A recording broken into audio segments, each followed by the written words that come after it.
예수님을 믿으시죠. 어떤 한 사람을 붙잡고 물어봐도 예수님을 믿는다라고 하는 그 고백은 아마 틀림이 없을 겁니다. 그런 전제하에 여러분들께 몇 가지를 물어본다면, 질문을 던진다면, 여러분들은 복음이 무엇이라고 생각하십니까? 복음이라고. 또 여러분들의 삶에서의 복음은 또 어떤 것이라고 생각하십니까?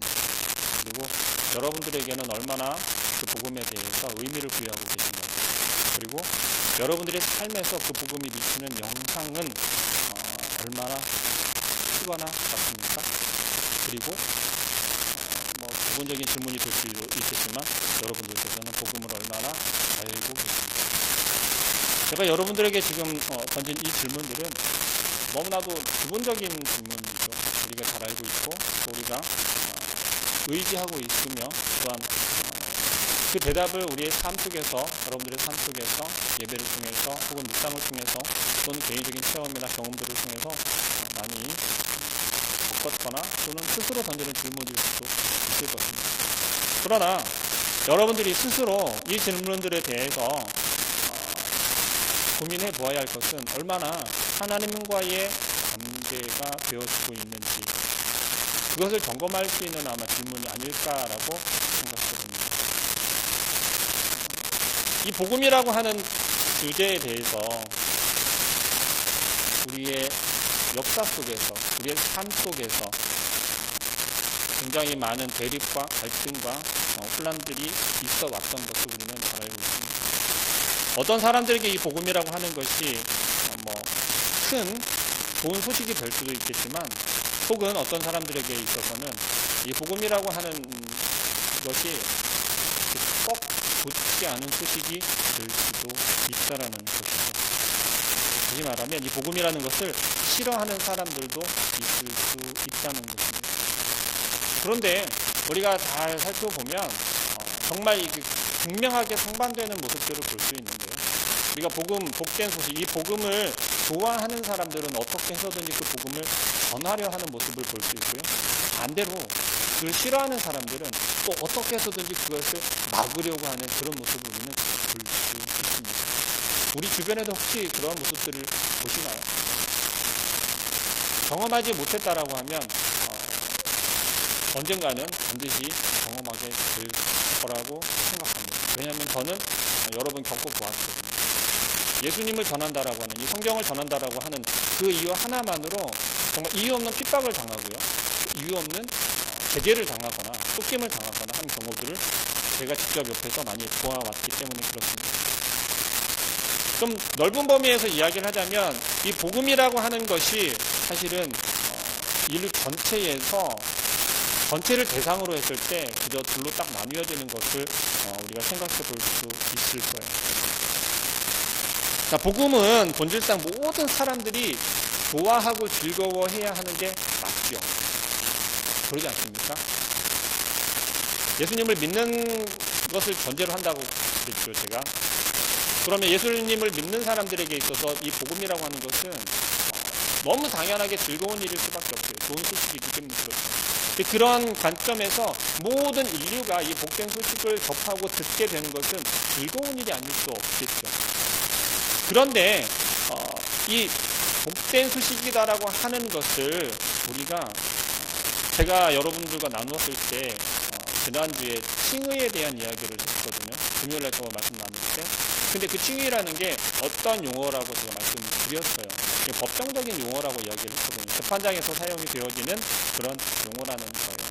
그것을 조금 빌려서 이야기를 해보면 이 복된 소식이라고 하는 것이 우리에게는, 믿는 우리들에게는 좋은 소식이 되어 수 있지만 그렇지 않는 사람들, 예수 그리스도를 알지 못하고 믿지 않는 그들에게는 썩 불편한 소식일 수 있다라는 거예요.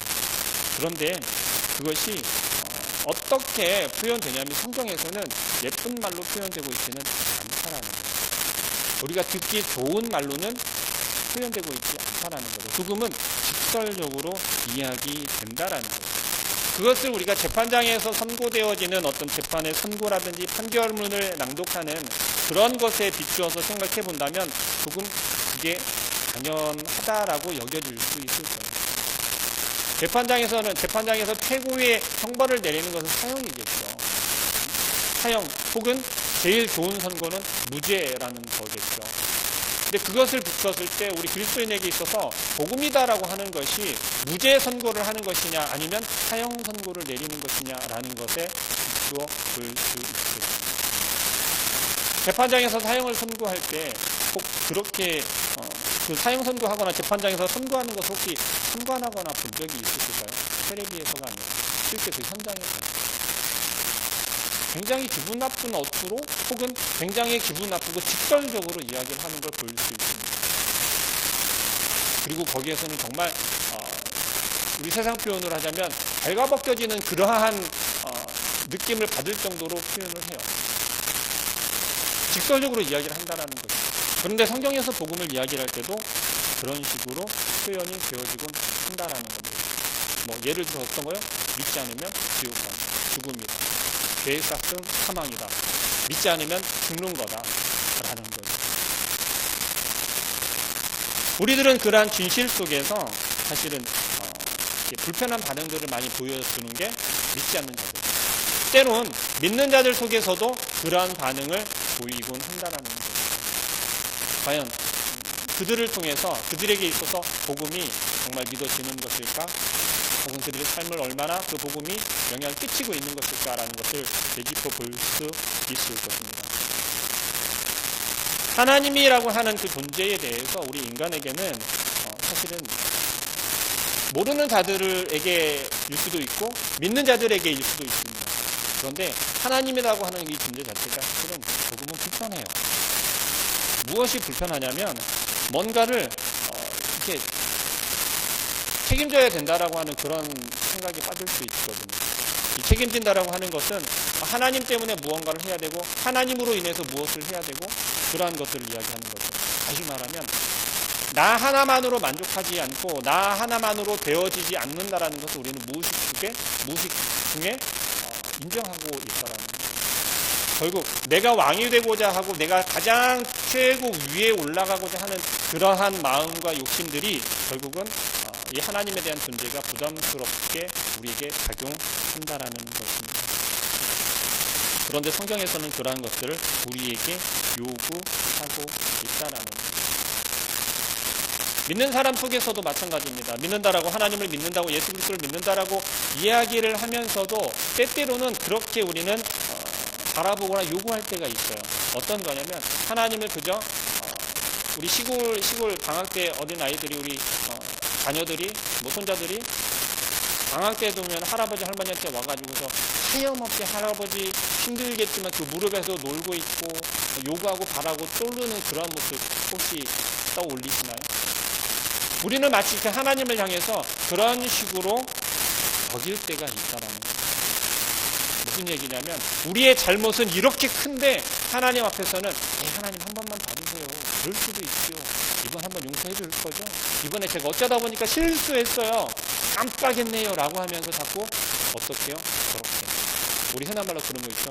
구렁이 넘어가듯이 할아버지한테 한번 조르면 되는 걸로 한번 우리가 어리광 부리고 하면 될 걸로 그렇게 하나님에 대해서 여기는 경우가 왕왕 있다라는 것입니다. 왜요? 하나님은 사랑이니까 우리의 잘못에 대해서 나의 잘못에 대해서 너그럽게 넘겨가 드릴 거야 라고.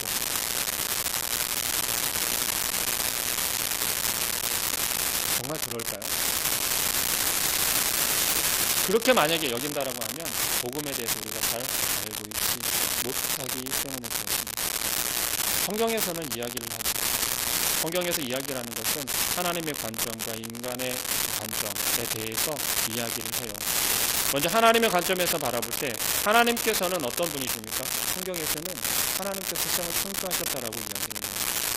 성경 처음 시작이 하나님께서 세상을 창조하셨다라고 시작하고 있다라는 거예요.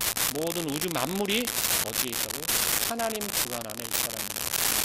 하나님의 섭리와 하나님의 관여와 하나님의 그 주관 하에 있다라는 것입니다. 우리 인간은 그렇기 때문에 하나님과의 관계에 있어서 뗄래야 뗄 수 없는 관계라는 거예요. 모든 것이 어디에 있습니까? 하나님의 책임 가운데 있다라는 것입니다. 우리 스스로는 내가 주인이 된다라고, 내가 주인이라고 여길 수 있지만 성경에서 이야기하는 바는 그렇지가 않다라는 거예요. 내가 주인이 아니라 누가요? 바로 창조주 하나님께서 주인이다라는 것을 계속해서 이야기하고 있습니다. 그리고 그 책임 또한 누구에게 있다고요? 내가 아니라 하나님께 책임이 있다라는 거예요. 오해하지 마시기 바랍니다. 나의 잘못한 것이 하나님 때문에 잘못했다라고 그렇게 여기라는 것이 아니에요. 우리에게 허락된 그 인생들이, 우리에게 허락된 삶이 하나님께서 우리에게 주신 거라는 거예요. 우리에게 허락하셨다라는 것입니다. 또 다른 하나는 무엇이냐면 바로 하나님께서 세상을 심판하실 그 심판주라고 하는 것입니다. 좀 아이러니하죠. 세상을 창조하셨는데 그 심판하시는 분도 그 창조하신 하나님이다라고 성경에서는 이야기하고 있다는 거예요. 그런데 기준을 분명하게 정하고 있죠. 선한 사람과 악한 사람. 선한 사람은 하나님 나라에 들어갈 것이며 악한 사람은 어떻게 한다고요? 뜨거운 그 지옥불에 떨어질 것이다. 그것이 하나님께서 심판하신 사람인 거죠.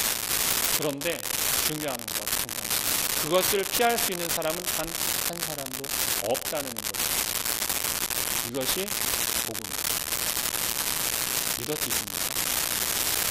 지금까지 여러분들이 생각했던 그 복음이다라고 하는 것, 무조건 좋은 소식이죠. 복된 소식, 굿뉴스.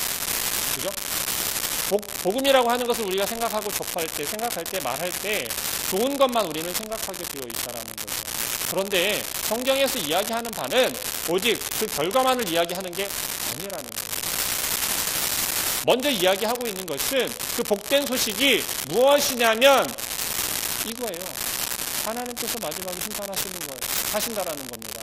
선한 것과 악한 것. 선한 자와 악한 자를 반드시 심판한다라고 이야기를 하세요. 피할 수 있는 사람이 한 사람도 없다라는 거예요. 어떻습니까? 여러분. 피하고 싶지 않으세요? 우리에게 조금만 어려움이나 아니 내가 잘못한 것이 있다라고 하더라도 하다못해 우리가 신호 위반을 해서 그 교통법규를 위반을 했을 때도 우리는 어떻습니까?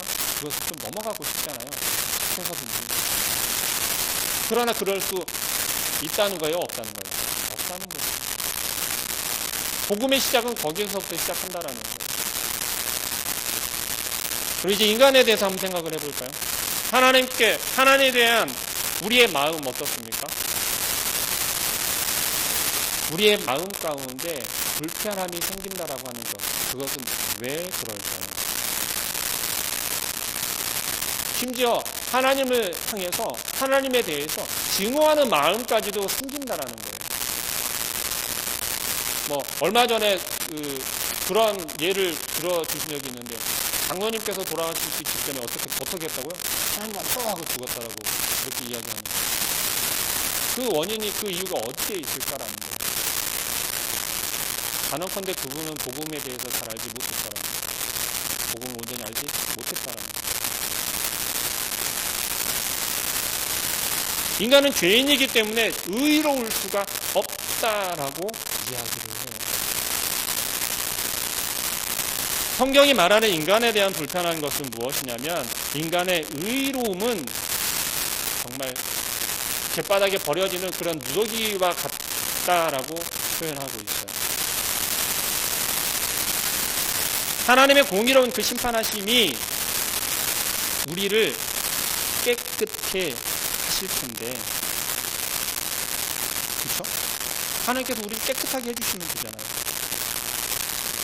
그런데 성경에서는 기본적으로 우리 인간이 죄인이다라고 선언하기 때문에 벗어날 수 없다는 거예요. 오늘 본문 말씀 23절 한번 볼까요? 23절에 모든 사람이 죄를 범하였음에 어떻게 된다고 얘기합니까? 하나님의 영광에 이르지 못하더니라고 얘기합니다. 우리 모든 인간은 죄인이기 때문에 하나님의 영광 가운데 이를 수 없다라고 이야기를 하는 것이에요. 하나님의 영광에 이르지 못한다라고 하는 것은 뭐냐면 결국 하나님의 하나님의 심판의 기준에 부합하지 못하기 때문에 구원을 받는 게 아니라 지옥에 갈 수밖에 없다라는 이야기를 하고 있는 거예요. 그 심판대 앞에서 하나님께서 심판하시는 그날에 그 순간에 아무리 제가 정말 삐끗해서 내가 알고는 있었지만, 아니 해야 되는 것을 내가 알고는 있었지만, 믿고는 있었지만, 아무런 핑계를 대보아야 소용없다라는 거예요. 지금 이야기는 무슨 말씀을 드리는 거냐면, 복음에 대해서는 알기는 알지만, 믿지 못하기 때문에 그렇습니다. 하나님께서 우리가 그 자리에 서 있을 때, 우리 능력으로, 우리의 힘으로, 내가 그동안 살면서 하나님의 백성으로 주님을 인하여서 내가 나의 죄가 사해졌다라고 하는 그 믿음이 있었지만, 그것을 온전히 믿는 것이 아니라 그 가운데서 우리가 행하는 어떤 선한 일이나 의로운 일이나 그런 것들로 인해서 내가 그 구원에 들어갈 수 있다라고 착각하는, 그 오해하는 것, 그것 때문에 온전히 우리는 어떻게 되는 거예요? 하나님의 심판 가운데서 구원을 얻지 못하게 된다라는 거예요. 믿는 자들 가운데 이러한 모습을 보이는 경우가 너무 많이 있어요. 온전한 믿음을 갖기 위해서는 어떻게 해야 되냐면, 복음에 대한 진실을 우리가 깨달아 알아야 한다는 거예요. 그 복음의 진실이 뭐예요? 우리가 죄인이라는 것을 먼저 인식해야 한다는 거예요. 그 죄인은 하나님의 영광 가운데 나아갈 수 없고, 결국 하나님의 그 심판 가운데 구제받을 수 없다는 거예요. 그것이 성경에서 이야기하는 우리에 대한 불편함입니다. 인간은 절대 하나님의 그 진노와 저주에서 피할 수 없다라고 성경에서 이야기를 하고 있어요. 피할 수 없는 이유는 뭐라고요? 죄인이기 때문에 그 진노와, 하나님의 그 진노와 저주 가운데서 피할 수 없다라고 이야기합니다. 로마서 1장 18절 말씀에 이렇게 이야기합니다. 바울의 이야기인데요. 하나님의 진노가 불의로 진리를 막는 사람들의 모든 경건치 않음과 불의에 대하여 하늘로부터 쫓아 나타난다라고 이야기합니다. 사람들의 그 모든 경건치 않음은 불의에 대해, 결국 하나님의 진노가 모든 인류 위에 머물러 있어서 그들에게 그 진노가 임하는 것은 뭐예요? 시간 문제라는 거예요. 우리는 그것을 피하기 위해서 아둥바둥 모든 방법을 찾고 있지만, 모든 우리가 할 수 있는 수단을 쓰고 있지만, 그것으로는 하나님의 그 진노를 피할 방법이 없다라는 거예요. 복음이 가르쳐주고 있는 진리는, 진실은 바로 그것이랍니다. 우리는 무엇을 의지합니까? 그럴 때 율법을 의지하죠. 하나님께서 우리에게 허락하신 그 율법을 지키면 된다라고 생각하고, 그 율법, 돌판에 새겨진 그 율법을 하나하나 지켜나가고, 그것을 범하였던 것을 다시 하나님께 고백하고 회개하고, 그러한 것을 반복하고 있다는 거예요. 그러나 그것은 하나님의 그 구원에 이를 수 없다라는 것입니다. 하나님의 그 의로운 심판 가운데 우리가 벗어날 수 있는 방법이 아니라는 거예요. 또 한 가지는 그것입니다. 회개하고 믿지 않는 사람들, 그들의 끝은 지옥이다라고 성경에서도 이야기하고 있습니다. 우리가 흔히 알고 있었던 회개하면 된다라고, 용서를 구하면 된다라고 우리는 잘 알고 있었죠. 그런데 성경에서는 뭐라고 이야기하냐면, 회개하지 않고 믿지 않는, 그런데 회개하면서도 믿지 않는 자들이 있다라고 이야기해요. 무슨 이야기입니까? 진정한 회개가 이루어지지 못한다는 거예요. 바리새인들의 모습을 우리가 생각해보면 조금 이해가 될 줄로 압니다. 바리새인들이 기도하는 모습이 어떤 모습입니까? 남들에게 보여주기 원하고, 내가 이렇게 경건하다라는 것을 나타내기를 바라고, 그리고 그들이 잘 알고 있는 그 지식이랑 어떤 그들의 경건 생활을 다른 이들에게 가르치고 숭배하는 것이 그들의 모습입니다. 그들 가운데 진정한 부르짖음과 기도가, 회개가 나타날 수 있을까요? 그렇지 못하다. 그런데 성경에서는 이제 말하기를 무엇라고 하냐면, 이 복된 소식, 이 복음이라는 것이 좋은 소식으로 우리에게 전해지고 있음을 다시 한번 이야기합니다. 뭐냐면, 성경에서 이야기하고 있는 이 복음이라는 것이 사실은 불편한 진실이고 우리로 하여금 그 복음을 받아들일 때 정말 마음 가운데 찔림이 있고 불편함이 있어서 저것을 도대체 믿어야 하는지, 하나님이라고 하는 분이 정말 신이라고 하는데 우리에게 어떻게 저렇게 나쁠 수 있나, 좀 더 과장되게 이야기하면 악할 수 있나라는 거예요. 조금은 의롭고 공의로운 하나님이라고 하면서 왜 한 번 봐주지도 않고 단번에 저주하시고 심판하실 수 있을까라고 대질문을 할 수 있다라는 거예요.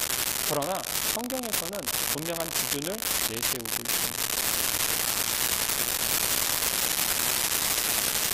성경에서 이야기하는 것, 그리스도가 없다면,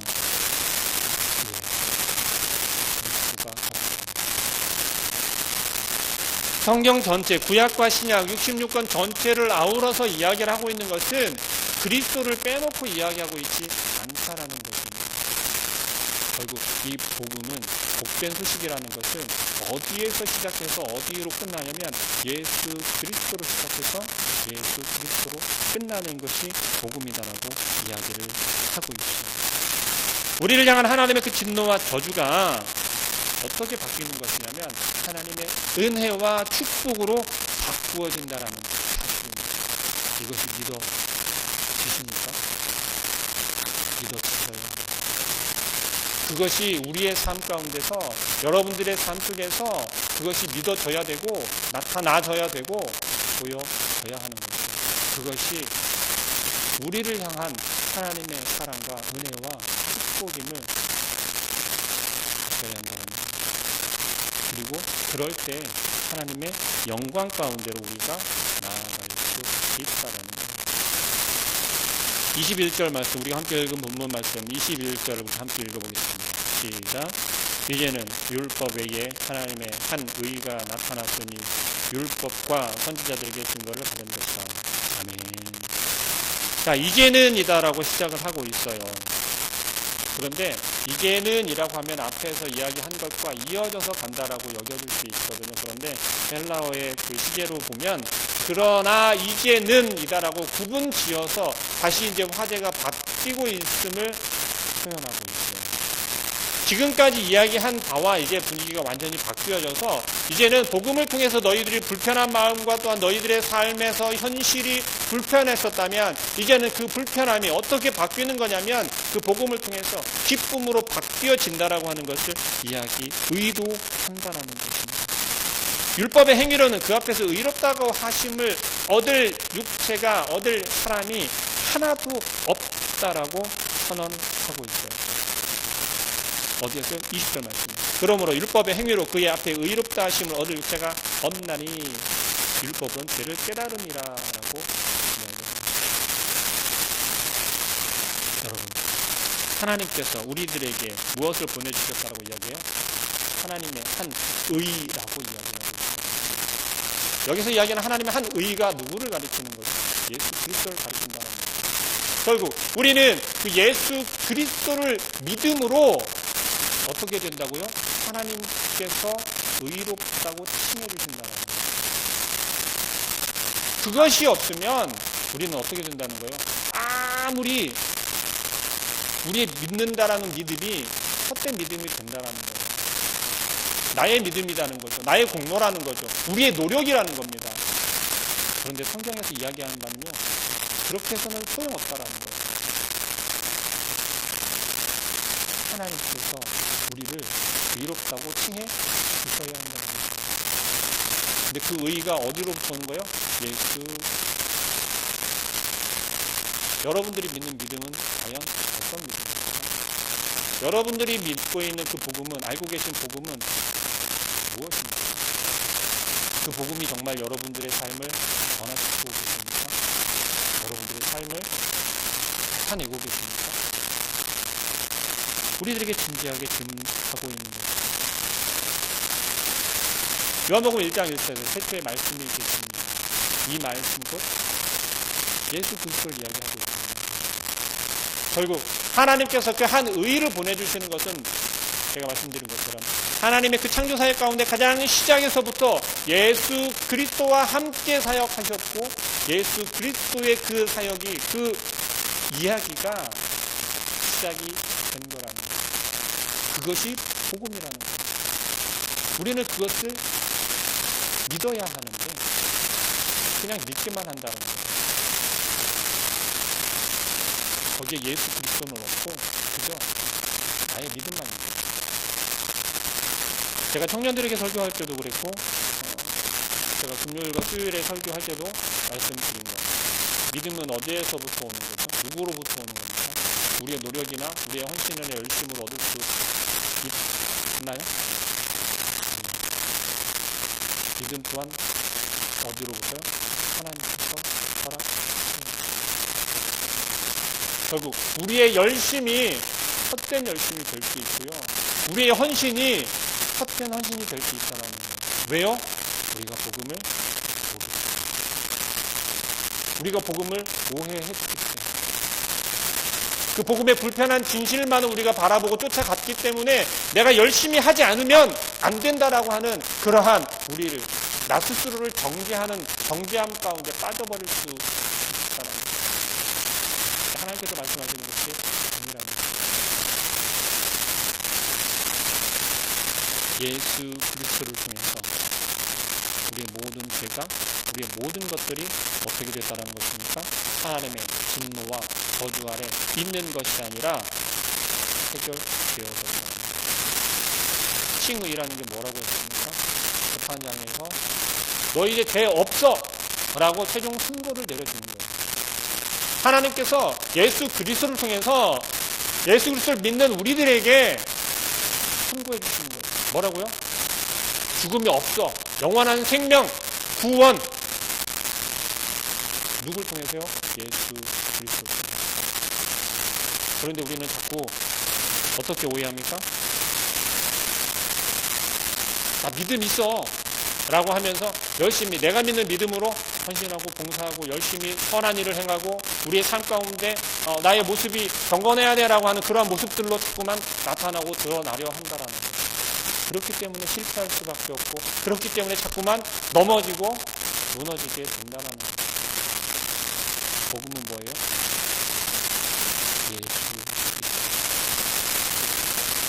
예수 그리스도가 이 땅에 오셔서 그 일을 이룰 때 그 일이라는 것이 행하신 일이라는 것이 뭐예요? 나로 하여금 죄의 종이 아니라 죄의 자녀로 죽을 수밖에 없는 세상을 살아가게 하는 것이 아니라 뭐예요? 그 복된 소식을 통해서 예수 그리스도를 통해서 그 의가 우리 안에 들어와서 우리가 죄의 종이 아니라 하나님의 자녀가 되고 예수 그리스도로 인해서 이제는 지옥불에 떨어지는 것이 아니라 하나님의 자녀가 되는 하나님 나라의 백성이 되게 하는 그것이 복된 소식이라는 거예요. 하나님께서 하나님의 그리스도 안에서의 구원 그리스도를 통해서 이루신 그 구원의 역사 가운데 바로 죄인이었던 우리들을 하신 거라는 그것이 하나님께서 예수 그리스도를 통한 우리의 죄의 구속권 정도입니다. 그것이 우리가 그리스도와 연합하다라는 것을 우리는 이미 알고 있습니다. 어떻습니까? 여러분들에게 복음이 여전히 그냥 우리가 알고 있었던 것처럼 그래도 믿기만 하면 내가 모든 것이 다 해결이 돼 라는 그러한 사실인가요? 아니면 철저하게 복음이라는 것이 정말 나의 부끄러운 것까지 다 뒤집어 드러내놓고 철저하게 내가 죄인임을 인정하게 만들고 그 가운데 나의 노력, 우리의 힘이나 노력으로는 해결할 수 없음을 인정하게 하고 오직 예수 그리스도가 행하신 그 일, 그 예수 그리스도를 믿을 때만 가능하다라는 고백이 되어지십니다. 그래서 그것이 복된 소식으로 여러분들에게 돌아오십니다. 무조건 좋은 이야기만 한다는 것이 복음은 아니다라는 거예요. 나를 철저하게 볼 수 있어야 한다라는 거예요. 내가 지금 어디에 서 있는지 철저하게 볼 수 있어야 한다는 거예요. 그럴 때 하나님께서 내 안에 그리스도를 통한 그 의를 부어주셨고 심어주셨고 그 의가 우리의 마음 가운데서 계속해서 전쟁이 일어나는 거예요. 다툼이 싸움이 일어나는 거라는 거예요. 그럴 때 우리의 삶 가운데서 오직 하나님의 영광이 아니면 우리는 그 길로 가지 않게 되는 것이고 하나님의 영광이 가리워지는 것이면 우리는 그 행동을 멈추게 된다는 것입니다. 그것이 복음이고 그것이 그리스도인의 신앙인 것입니다. 여러분에게는 이미 좋은 소식인 줄 믿습니다. 이 복음이 복된 소식인 줄 믿습니다. 예수님께서 우리를 붙잡아주지 않으시면 한순간도 우리는 바로 설 수 없다는 거예요. 어디에서요? 죄악된 세상 가운데서 하나님의 영광을 나타내기 위해서 바로 설 수 없다라는 것입니다. 하나님께서 우리를 얼마나 사랑하셔서 정말 우리 힘으로는 할 수 없는 연약한 우리들인데 우리들에게 그 힘을 주시고 능력을 주시고 그 은혜와 축복을 주셨다는 거예요. 허락 주셨다는 거예요. 우리의 삶이 그러한 하나님을 생각할 때 완벽하지 않을 수 없다. 기쁘지 않을 수 없다라는 거예요. 그러면 도저히 가만히 있을 수 없다라는 거예요. 왜요? 그 기쁜 소식을, 그 감격을 나만 가지고 있겠습니까? 천만 그럴 수 없다라는 거예요. 우리의 삶 가운데서 내가 그 하나님을 자랑할 것이고 내가 그 예수 그리스도를 전하게 될 것이며 또한 우리의 삶 가운데서 그 예수 그리스도의 사랑이 자연스럽게 나타날 수밖에 없다라는 거죠. 그렇기 때문에 복음이란 불쾌한 소식이 아니라 좋은 소식이 될 수 있는 것입니다. 누구를 통해서? 나를 통해서, 저와 여러분을 통해서 이 복된 소식이 이 지역뿐만 아니라 여러분들의 삶의 터전 가운데 넘쳐나길